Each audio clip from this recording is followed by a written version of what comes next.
Pessoal, boa noite. Na aula de hoje, a gente vai dividir em duas partes. Na primeira parte, a gente vai fazer uma introdução sobre algoritmos genéticos. Então, a gente vai ver dois tópicos dentro da IA de uma forma um pouco rápida, pelo menos para vocês conhecerem, ouvirem falar, verem os fundamentos básicos, que são algoritmos genéticos e fuzzy. E então, hoje a gente vai fazer uma introdução a algoritmos genéticos e depois, na segunda parte da aula, a partir das 7h30, a gente vai fazer o quiz de redes neurais, que é dentro das nossas atividades avaliativas. Então, a gente vai dividir a aula dessa maneira. Então, a gente vai fazer a introdução primeiro, porque depois o pessoal fica livre para o tempo que for necessário para poder desenvolver a atividade.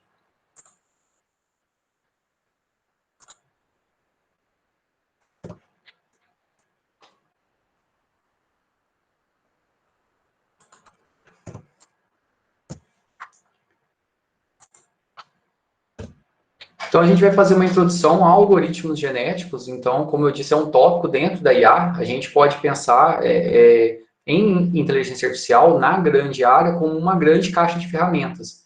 E a gente vai ter uma ferramenta específica para poder trabalhar com um determinado problema.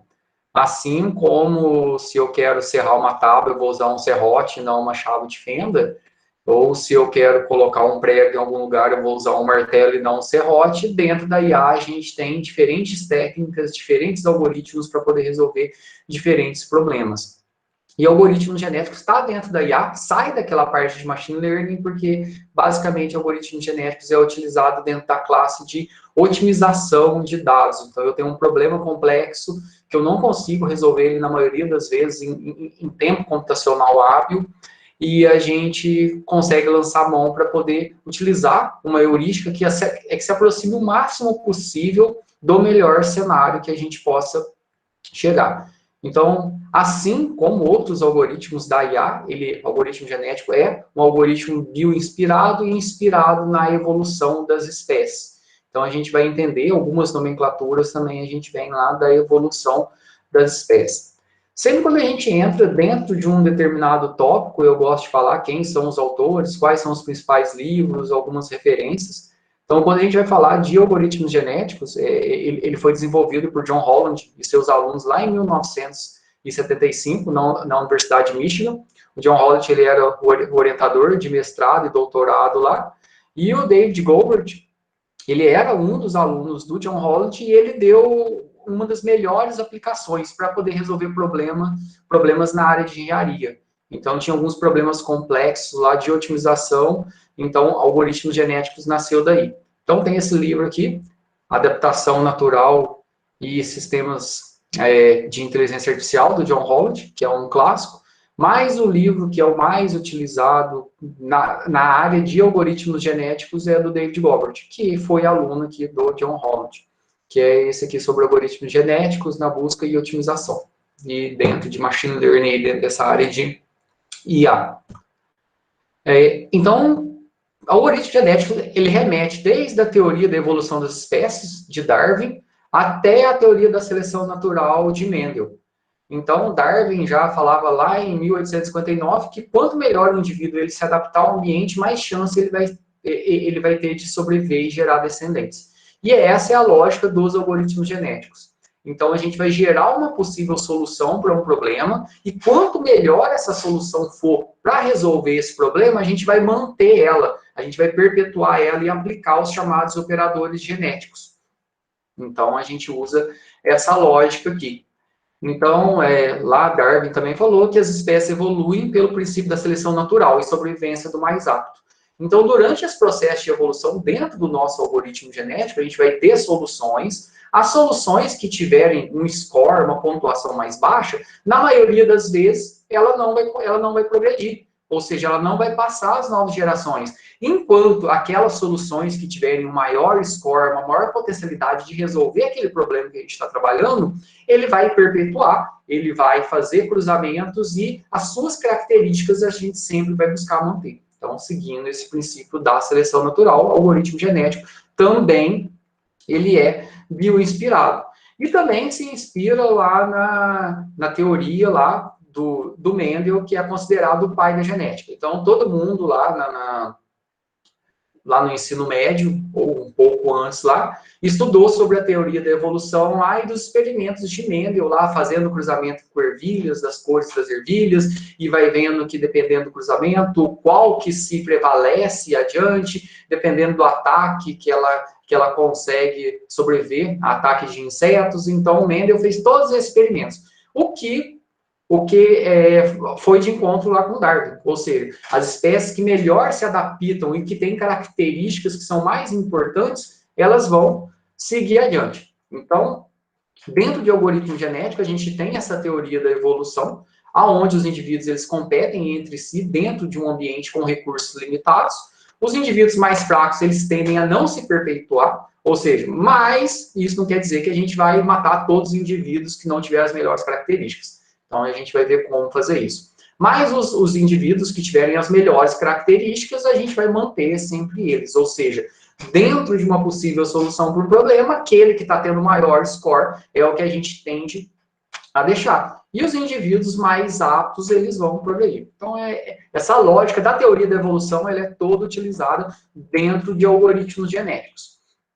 Então, dentro dessa teoria de algoritmos evolucionários, a gente tem algumas pequenas variações, mas aí o que a gente mais utiliza aí são os algoritmos genéticos. E dentro dos algoritmos genéticos, a gente vai executar alguns operadores, que vai ser a recombinação ou cruzamento. Então, eu tenho dois indivíduos, eu vou fazer o cruzamento entre eles. E também a gente vai aplicar a mutação numa determinada proporção, que é o que acontece na natureza. Então, os indivíduos, geralmente os mais aptos, os mais fortes, eles vão participar de recombinação, eles vão se cruzar, vai gerar novos indivíduos, esses novos indivíduos, eles podem ou não sofrer mutação. E cada indivíduo, ele vai receber uma avaliação. O que é essa avaliação? É o quanto ele vai ser apto para poder resolver um problema. Então, quanto mais apto ele é para a resolução de um problema, maior vai ser a sua avaliação.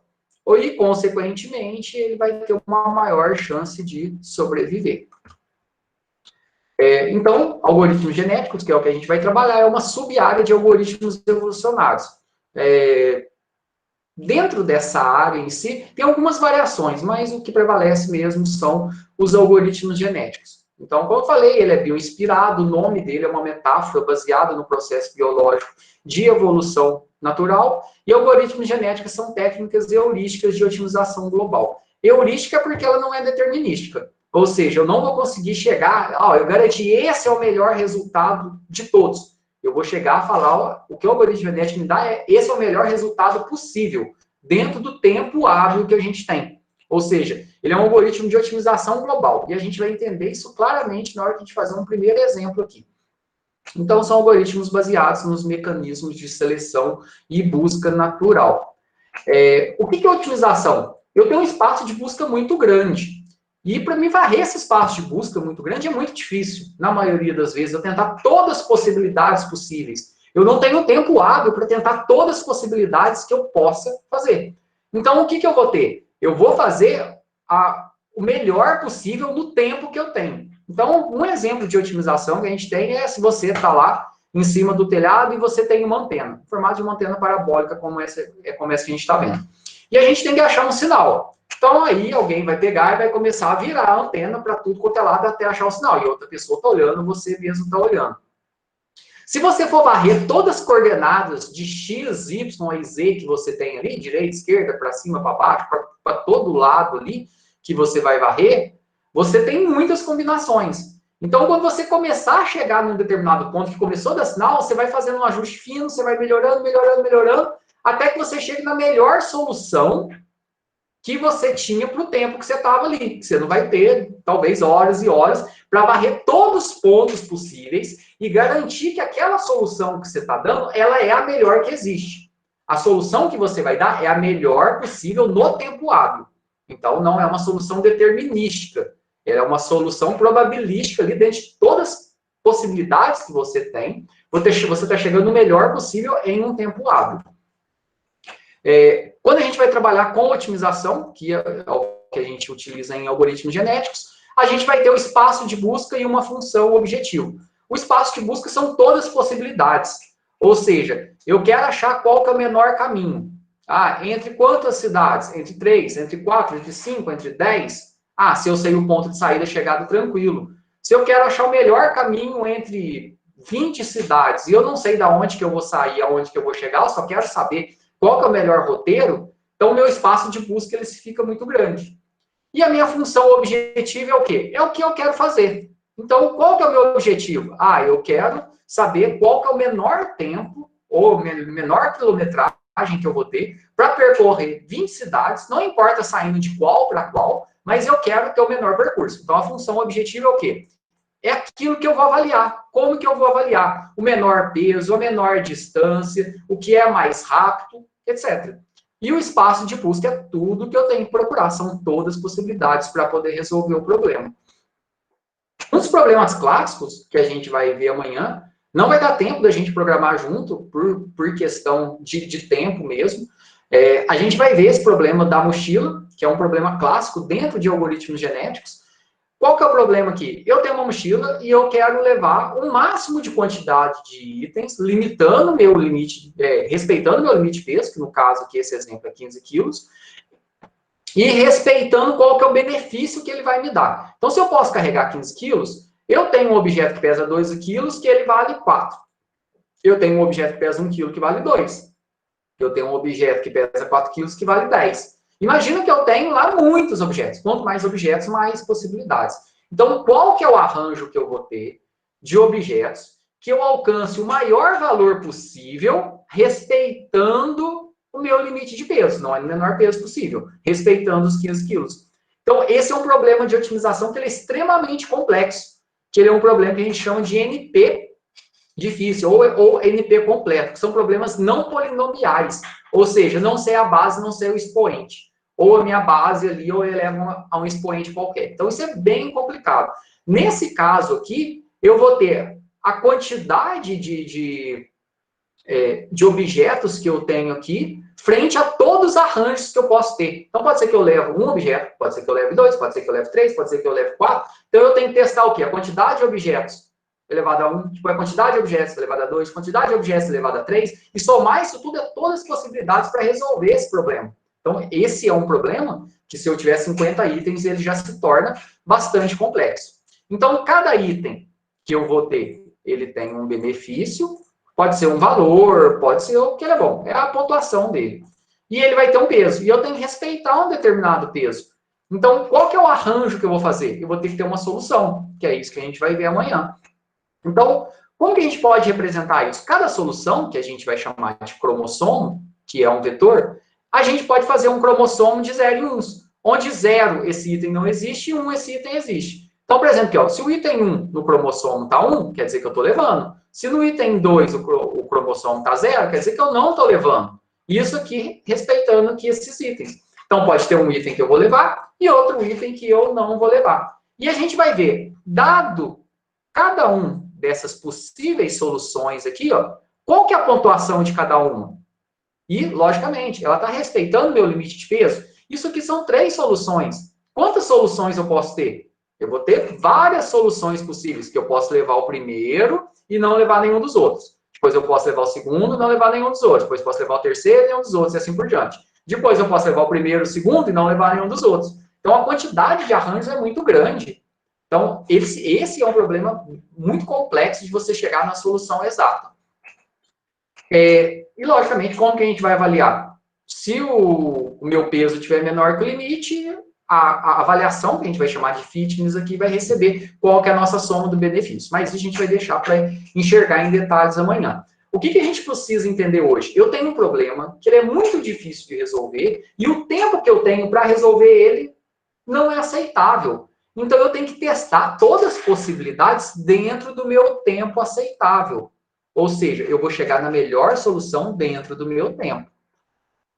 Tem soluções, tem problemas, que são os problemas em aberto ainda dentro da computação, que são os problemas chamados NP completos ou NP difíceis, são os problemas não polinomiais. São um dos grandes problemas ainda em aberto na computação. A gente não tem solução para ele. Então, se alguém conseguir solução para ele, ganha o prêmio Turing. Então, não existe solução, é muito interessante depois vocês pesquisarem um pouco o que são problemas NP completos. Ou seja, ele é um problema Aonde? Ou eu não sei a base, ou eu não sei o expoente, ou é um problema de classe fatorial, dado uma entrada. Então, a quantidade de possibilidades que eu tenho e o tempo computacional para resolver o problema vai ser muito alto. Então, a gente tem uns problemas que a gente chama de problemas quadráticos, onde eu tenho a minha base elevada ao quadrado. Então, 10 elevado ao quadrado, 100 elevado ao quadrado. A gente pode pensar aqui o quê? Quantidade de operações computacionais, quantidade de ciclos para resolver um problema. 1000, 10 elevado ao quadrado e assim por diante. Então, é 10 elevado a sexta e assim por diante. São os problemas aqui quadráticos. A gente tem os problemas cúbicos, ou elevado a 3 aqui, que aqui está tranquilo. O meu grande problema entra aqui, ó. Quando eu não sei, que são os problemas não polinomiais. Eu não sei a qual expoente eu estou elevando. Então, se eu coloco 2 elevado a 10, vai dar 10 aqui ao cubo. 2 elevado a 100 já vai dar 10 a 30. 2 elevado a 1000 já vai dar 10 a 300. 2 elevado a 10.000 já vai dar 10 elevado a 3.000. Então, a quantidade de ciclos para resolver isso, conforme o meu N vai crescendo, fica muito grande, fica muito difícil. E o mais complexo está ainda quando eu tenho os problemas que são chamados de complexidade fatorial. Esses aqui são os piores. Então, se eu coloco aqui 10 fatorial, já dá 10 a sexta aqui. Se eu coloco 100 fatorial, já dá 10 a 60. Você tá ficando louco, nem sei falar 10 a 60. 10 a sexta aqui, eu acho que dá 10 milhões, se eu não estou enganado. Então, a quantidade de operações para resolver fica muito difícil. Aqui só está uma explicaçãozinha, mas tem problemas aí que, se eu for resolver, vamos pensar que um computador hoje, um computador muito bom, com vários núcleos aí, ele consegue fazer 1 bilhão de operações por segundo. Então, vamos pensar, a gente tem as possibilidades, ele vai testar uma possibilidade e vai ver qual que é a avaliação dele. Ou seja, eu preciso testar várias possibilidades. Vamos pensar que o computador ele faz 1 bilhão de operações por segundo. E vamos pegar um problema que é clássico, dentro dessa lógica de problemas NP complexos, que é o problema do caixeiro viajante. É um problema importante, depois vocês pesquisem também, dá uma lida sobre o problema do caixeiro viajante, que é um problema onde eu tenho aqui, vamos pensar que eu tenho um caixeiro, um viajante, que ele tem que passar por 20 cidades. E só que não importa de qual cidade ele vai sair, para qual cidade ele vai chegar. Ele só quer sair dessas cidades e ele quer fazer o quê? Fazer qual que é o menor percurso possível, saindo de uma cidade A, chegando até uma cidade B. Só que não importa qual a rota que ele vai fazer. O que ele quer garantir é qual o menor caminho para ele sair e depois voltar. Só que aqui a gente fez um exemplo de percurso. Quantos percursos possíveis eu tenho para esse problema? N menos 1 fatorial. Então, se eu tenho 21 cidades, aqui no exemplo, eu vou ter que fazer o quê? 20 fatorial, para saber quantos percursos, quais as possibilidades que eu tenho que testar. Estou saindo da A, da B, da B, e vou somar tudo. Se eu fizer esse caminho aqui, eu vou gastar 1.000 quilômetros. Se eu fizer o segundo caminho, eu vou gastar 980 quilômetros. Se eu fizer o terceiro caminho, eu vou gastar 1.200 quilômetros. Então, o percurso é a avaliação. Mas qual que é o percurso correto? Se eu for testar todas as possibilidades, esse é um problema fatorial. E aí, aonde que está o nosso problema? Se eu pegar 20 fatorial, ou seja, eu vou testar todas as possibilidades de caminho possível para 21 cidades, eu vou ter um valor muito grande aqui de possibilidades. Só para entender o tamanho do problema, isso aqui eu estou falando com 20 cidades. Só para vocês entenderem o quanto é problemático isso, vamos colocar aqui, ó. 20 fatorial. Então, deu esse valor aqui que a gente está vendo no exemplo. Certo? Então, eu tenho que fazer esse tanto de operação para conseguir saber qual que é o menor caminho, de forma determinística, de forma exata. Eu tenho todo o tempo? Então, vamos pensar aqui, ó, eu tenho que fazer todas essas operações. Vamos pensar que o meu computador, eu tenho um supercomputador que faz 1 bilhão de operações por segundo. Ou seja, ele consegue testar 1 bilhão de possíveis caminhos por segundo. Isso é muito. Então, vamos dividir aqui por 1, 2, 3, 4, 5, 6, 7, 8, 9. 1 bilhão. Então, 1.000, milhão, bilhões. Então, eu tenho... Vamos pensar, então, que eu vou... o meu computador faz 1 bilhão de operação por segundo. Então, peguei lá o exponencial de 20 e dividi por 1 bilhão. Deu aqui... Não, peraí, deixa eu ver se deu certo aqui. Não, deu 20 fatorial, tá certo, dividido por 1, 2, 3, 4, 5, 6, 7, 8, 9. Isso. Dividido por 1 bilhão. Então, eu tenho que fazer toda essa quantidade de segundos. Ou seja, eu vou gastar tudo isso aqui em segundo para poder resolver de forma exata. Então, vamos pensar quantos minutos? Isso aqui é em segundos, né? Então, se eu quiser saber em minutos, divide por 60. Vou demorar isso tudo aqui de minutos. Eu quero saber em horas? Divido por 60. Vai demorar isso tudo aqui de horas. Eu quero saber em dias? Divido por 24. Vai demorar isso tudo aqui de dias. Eu quero saber em anos? Divido por 360. Então, pensando que eu tenho um supercomputador que faz 1 bilhão de cálculos de rotas por segundo, ele vai demorar 78 anos para saber de forma exata qual a melhor rota se eu tiver 20 cidades. Mas eu não vou andar só 20 cidades, e se eu tiver 25 cidades, lembra que o meu problema cresce em escala fatorial? Então, é um problema muito grande. Deu para entender de maneira geral que tipo de problema que a gente consegue resolver? Então, a gente vai procurar o quê? Qual a melhor possibilidade? Qual o melhor resultado no tempo hábil? Não resultado exato. Deu para entender isso? Alguém dá um ok, um salve aí?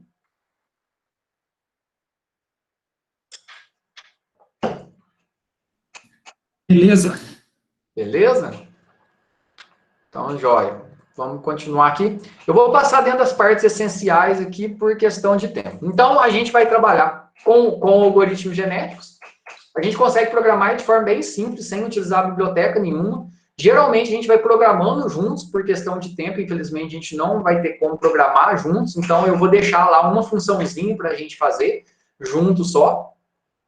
Vamos ver se amanhã eu consigo explicar boa parte do código e a gente deixa uma ou duas funções para a gente poder programar juntos, que é bem legal. A gente consegue hibridizar ele com outras técnicas, então tem uma técnica de que ele vai ver qual que é o melhor algoritmo para resolver um problema, qual conjunto de parâmetros de um algoritmo.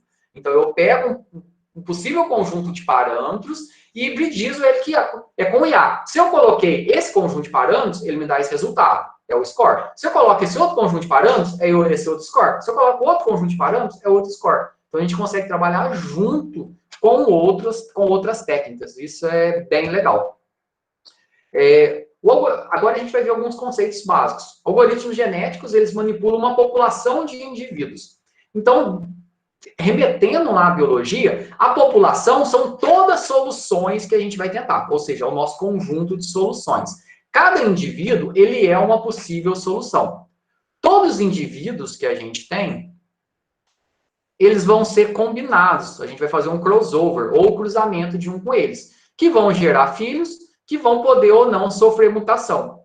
Mas então a minha população ela vai inchar? Não. Dentro de algoritmos genéticos, a população não incha. Então, a cada geração, eu gero novos filhos, avalio de alguma forma a minha população e vou manter eles ou não. E a população ela vai evoluir através das sucessivas gerações, até que eu consiga encontrar a minha melhor solução dentro do tempo aceitável que eu coloquei.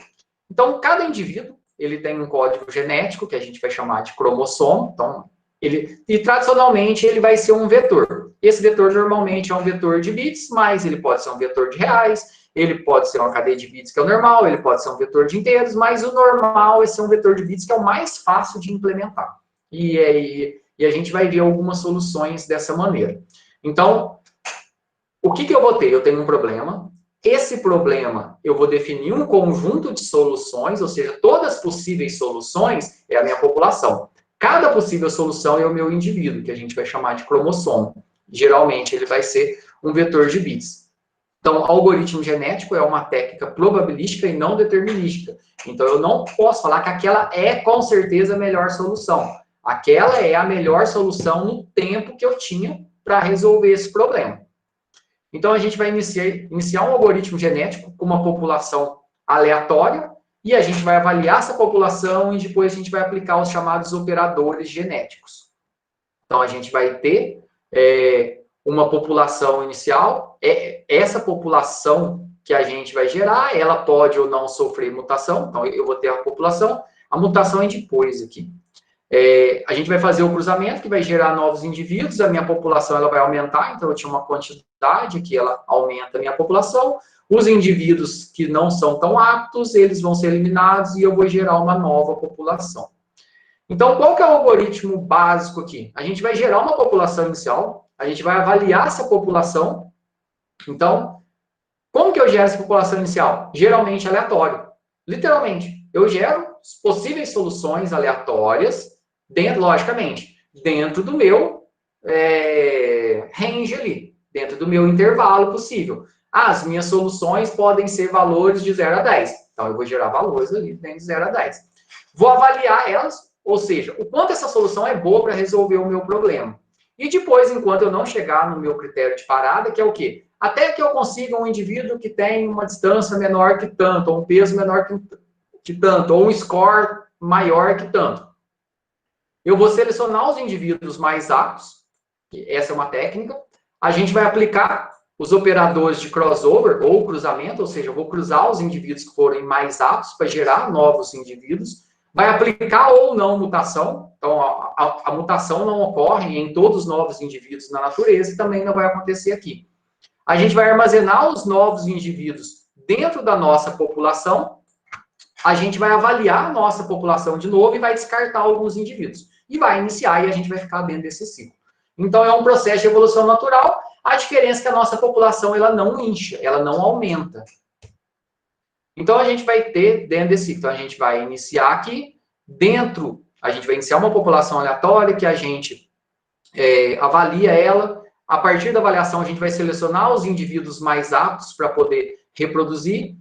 Uma vez que aplicou os operadores de reprodução e mutação, que pode acontecer ou não, eu vou ter uma nova população. Essa nova população, eu vou avaliar ela. Os indivíduos que não me interessam, eu vou descartar. E os indivíduos mais aptos, geralmente, eles vão vir para uma nova população, para a minha nova geração. Se eu atingir aquilo que eu espero, eu finalizo. Se eu não atingir, eu vou ficar dentro desse ciclo aqui. Então, essa é a lógica.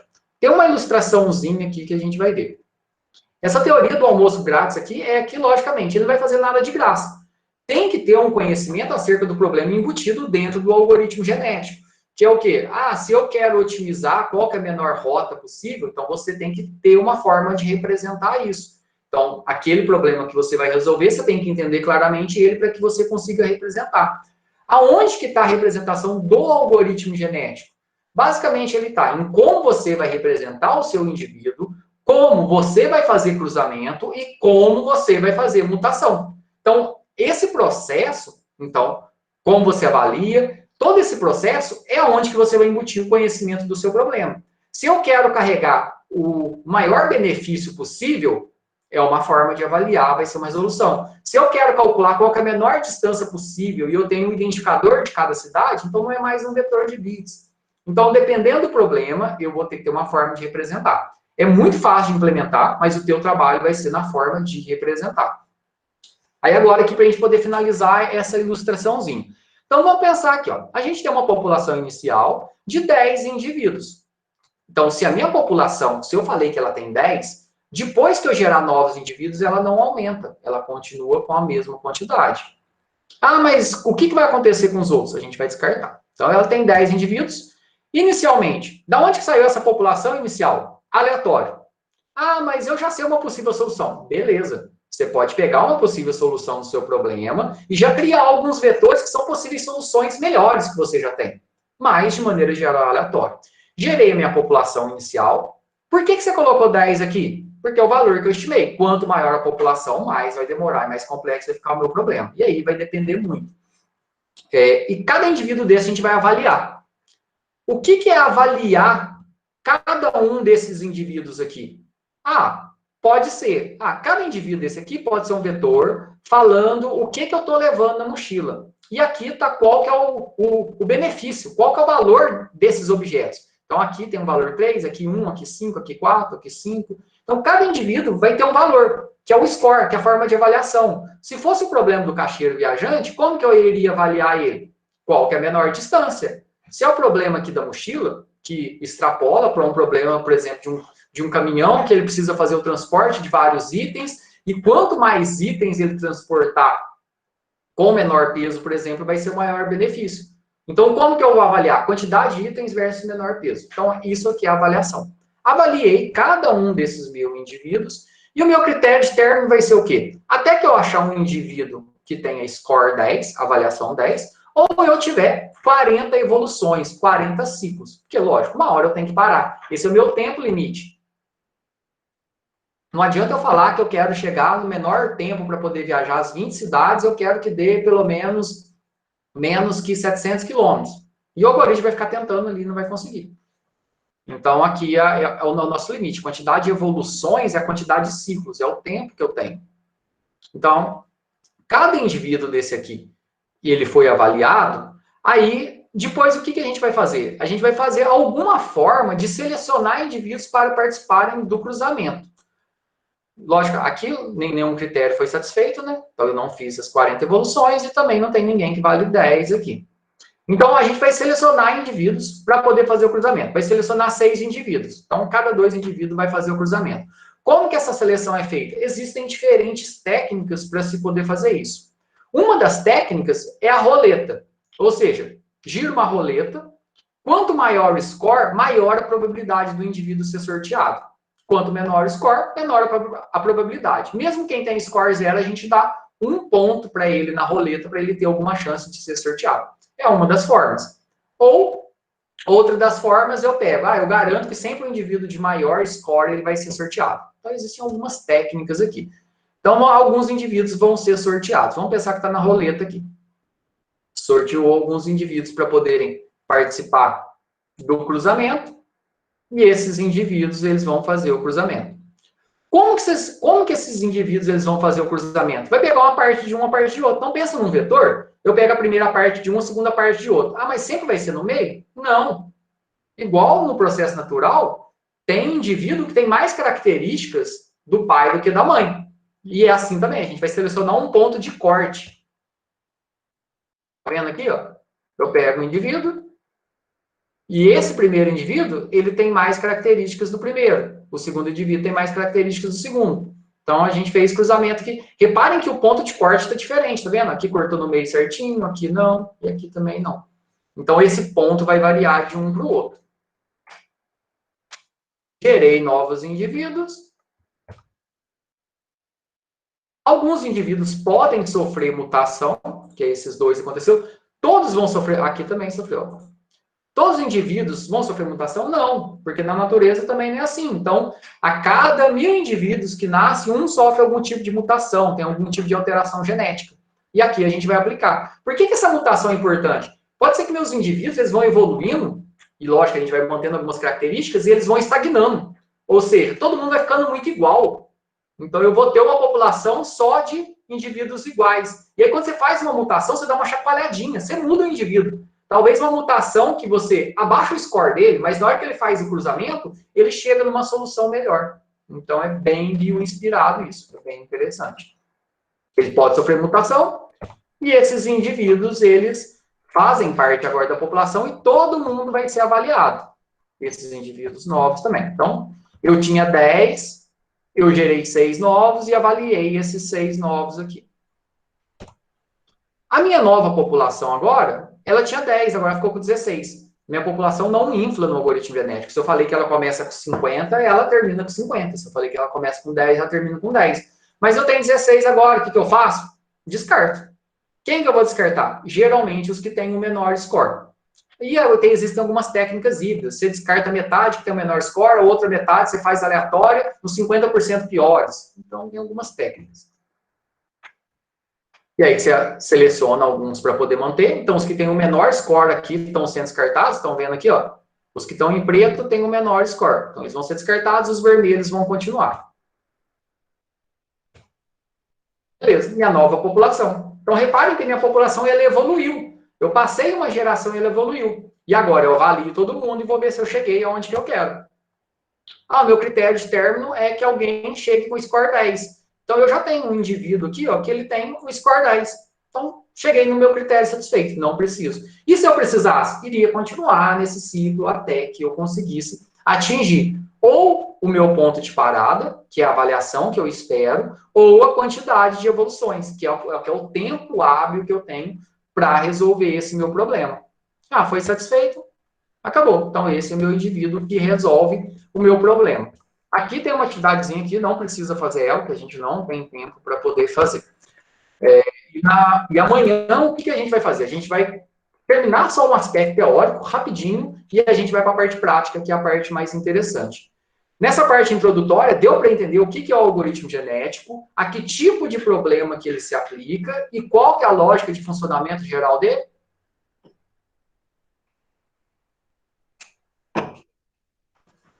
Beleza? Foi um pouco rápido. Depois, é interessante, às vezes, dar uma repassada no vídeo. Eu vou sugerir também alguns materiais aqui para poder servir como complementar. Embora a gente vá passar um pouco rápido, é um tópico bem interessante e importante de se conhecer dentro da inteligência artificial. Então, não dava para a gente simplesmente ignorar ele. Então, o importante é entender o conceito geral. Joia? Então, agora eu vou parar a gravação e a gente vai fazer o nosso quiz sobre redes neurais.